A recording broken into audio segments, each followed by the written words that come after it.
ከኢየሩሳሌም አጠገብ ባለው ቢታንያ በተባለው መንደር ማርያም፣ እህቷ ማርታና ጌታ የሚወደው ወንድማቸው አልዓዛር ይኖሩ ነበር።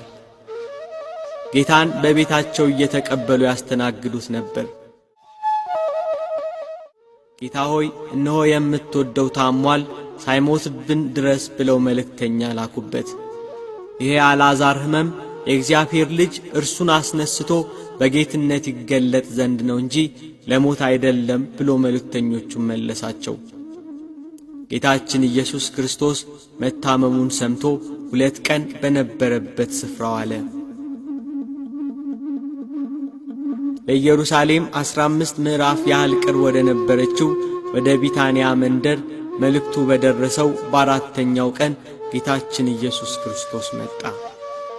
አልዓዛር ሞቶ ዘመዶቹና እህቶቹ አልቅሰው ገንዘው ቀብረውት ነበር።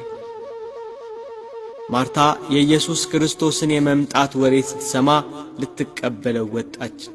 ጌታ ሆይ አንተ በዚህ ኖረህ ቢሆን ወንድሜ ባልሞተ ነበር አለችው። ድውይ የሚፈውስ እንጂ ሙት የሚያስነሳ አልመሰላትም ነበር። አንቺ አላመንሽም እንጂ ወንድምሽ ይነሳል አላት ኢየሱስ ክርስቶስ። አውቃለሁ በዕለተ ምጽአት ሙታን በሚነሱበት ጊዜ እንዲነሳ አውቃለሁ አለችው። ጌታችን ኢየሱስ ክርስቶስም ትንሣኤና ሕይወት እኔ ነኝ፣ የሚያምንብኝ ቢሞት እንኳን ሕያው ይሆናል አላት። ያጽናኗቸው ከእነርሱ ጋር በቤት የነበሩ ወዳጅ ዘመዶቻቸው ለቀስተኛው ሁሉ ተሰባሰበ። ማርታ ማርያምን ጠራቻት። ማርያም ኢየሱስ ክርስቶስን ስታይ እንደ እህቷ እንደ ማርታ ጌታ ሆይ አንተ በዚህ ኖረ ቢሆን ወንድሜ ባልሞተ ነበር አለችው። ኢየሱስ ክርስቶስም ማርያም ስታለቅስ ከእርሷ ጋር ያሉት አይሁድ ሁሉ ሲያለቅሱ አይቶ ስለ አልዓዛር አለቀሰ። በመንፈሱ አዘነ፣ በራሱም ታወከ፣ እንባውን አፈሰሰ።